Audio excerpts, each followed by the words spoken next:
Alors, j'ai reçu un mail d'IoCharge pour me demander de prendre 5 minutes de mon temps pour répondre à des questions. Voilà.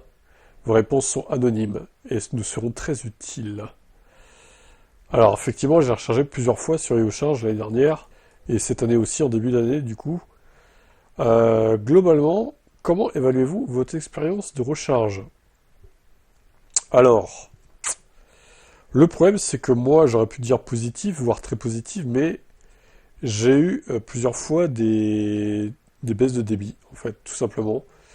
Ça montait à 50, 55, 60 kilowatts. Bon, j'ai un Niro, hein, j'ai pas un 800 volts. Et au bout de 10 minutes, un quart d'heure, ce qui se passait, c'est que on aurait dit que la pause, enfin, la charge se mettait en pause, en fait, ça m'était suspendu pendant genre 30, 40 secondes. Après, ça reprenait à la vitesse où c'était avant. Après, ça se remettait en suspendu. Alors, c'est pas ma voiture le problème, hein, qu'on soit bien d'accord, parce qu'il y avait une MG4 avec moi qui arrivait après, ça lui a fait pareil. Il y avait une Ioniq 5 aussi en 800 volts, ça lui faisait pareil. Donc, il y a vraiment un problème de surcharge de réseau, je pense, avec IoCharge. Et quand il y a une surcharge de réseau au niveau électrique, eh bien, il semblerait que les bornes se mettent en pause, le temps que ça se calme un peu, en fait. Je ne sais pas si vous avez eu ce problème. Ça arrivait pour ma part, sur les bornes entre... je sais plus, c'était vers Nantes, quoi, en gros. Je sais plus lesquelles exactement, mais... ouais, j'ai fait une vidéo, au pire, allez voir. Ouais, j'ai repris mon appli, du coup, je vais vous dire exactement. Alors, du coup, c'était à Aubigné-sur-Layon, le 25 avril. Alors, j'avais fait une recharge le 29 octobre aussi à Tri-la-Ville, mais là, j'avais pas eu de problème. Donc, Tri-la-Ville, c'est plutôt vers le 60. C'est pas dans la même zone, du coup. Mais effectivement, au mois d'avril, hein, 21 avril, c'est pareil, j'ai eu un souci.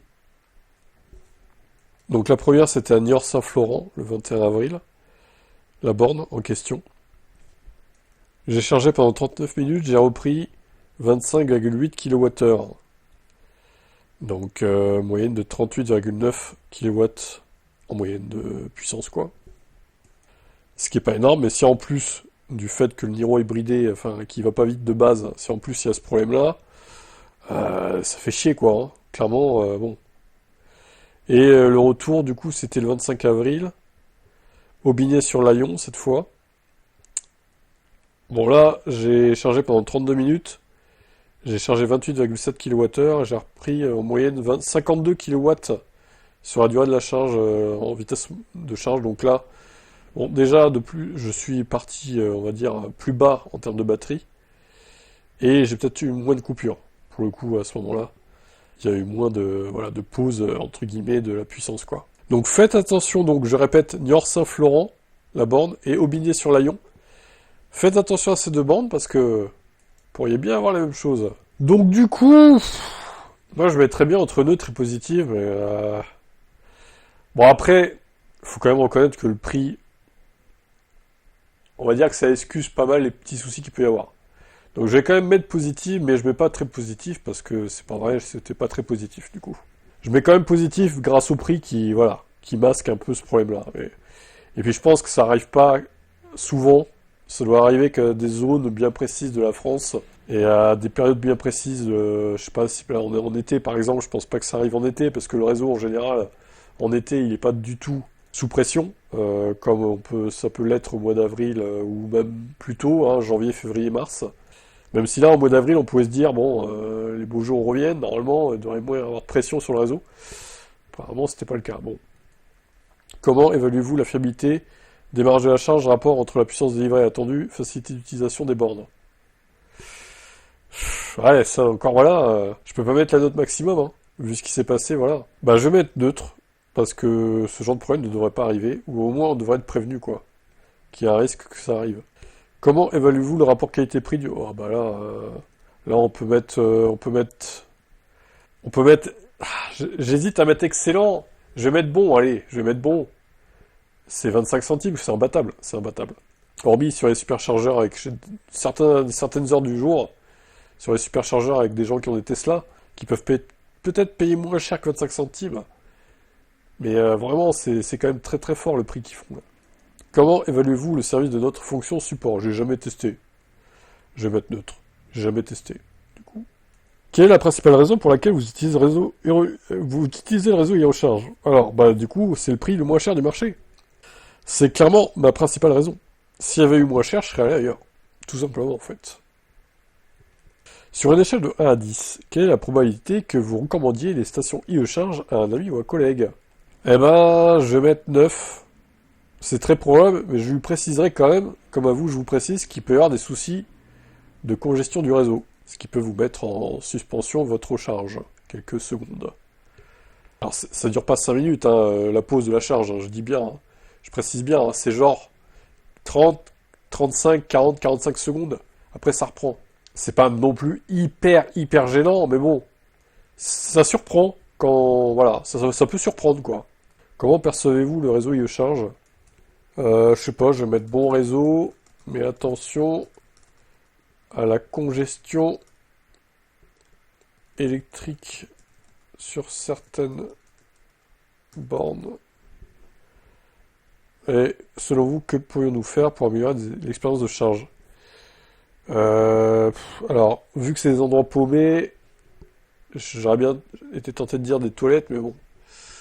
Le problème, c'est que ça peut être salopé très vite, malheureusement, avec toutes les raclures qui habitent dans notre pays, qui dégradent pour rien tout. Déjà que j'ai vu des tags hein, sur les trucs de transformateurs là, sur les bâtiments transformateurs. Bon après des tags, bon c'est pas catastrophique non plus. Par contre, il y avait beaucoup de détritus là, jetés par terre. C'était dégueulasse vraiment. Hein. Donc déjà des poubelles, mettre des poubelles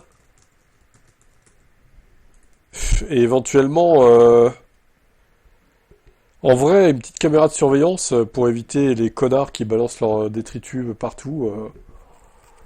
Pourquoi pas? Une caméra de surveillance. Voilà.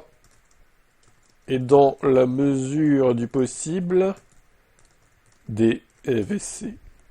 Même si je sais que bon, c'est compliqué de mettre des WC dans des zones comme ça. Mais au moins des poubelles, quoi. Au moins, parce que vraiment, c'était dégueulasse, hein. Vraiment. Alors, j'ai retrouvé la fameuse vidéo que je vous avais fait il y a 8 mois, du coup. C'était le 30 octobre 2024. Pensez à vous abonner à la chaîne hein, pour voir toutes ces vidéos-là. Donc là, effectivement, vous voyez les tags que je vous disais. Bon, après, c'est vrai que c'est plutôt bien fait, les tags. Ça décore un peu le transformateur, on va dire. Si avec ça encore, ça irait. Avec Bart Simpson, du coup. Maintenant, effectivement, regardez ça, tout ce bordel là.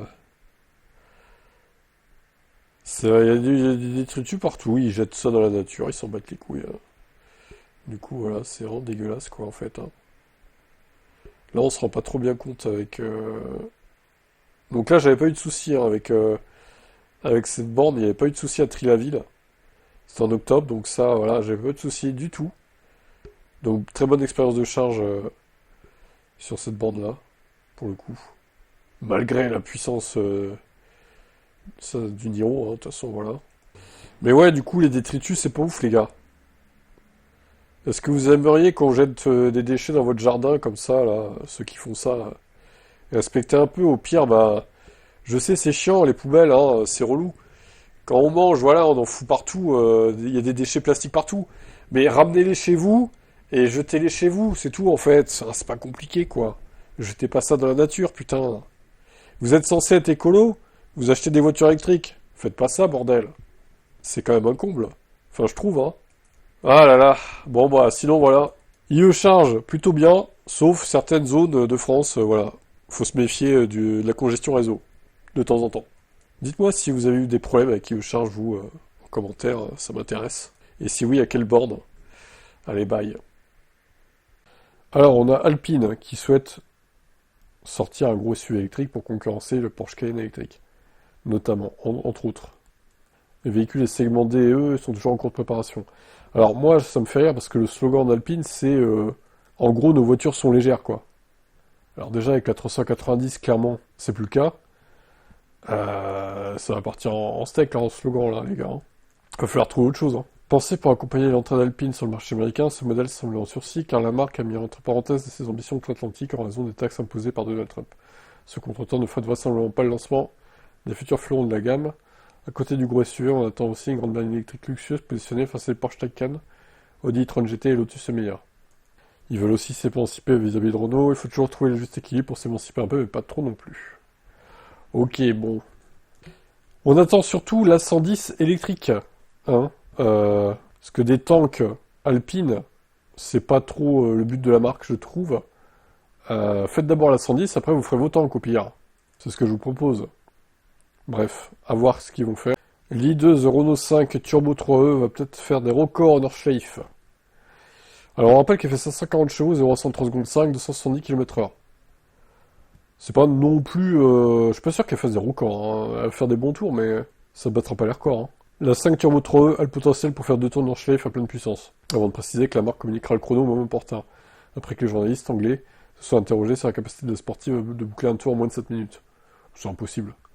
Et pour cause, puisque le record de la catégorie des voitures électriques de série appartient désormais à la Sucette Ultra 704. Hors catégorie, un prototype de la berline avait décroché 6,46. D'après le média britannique, c'est Laurent Hurgon, qui s'installait derrière le volant de la Renault 5 Turbo 3E. Le pilote d'essai maison est par ailleurs pilote du Lamborghini Super Trofeo en compétition. C'est lui qui avait passé la ligne d'arrivée en Mégane RS Trophy R 740. Alors, à l'époque, c'était un record dans la catégorie des tractions.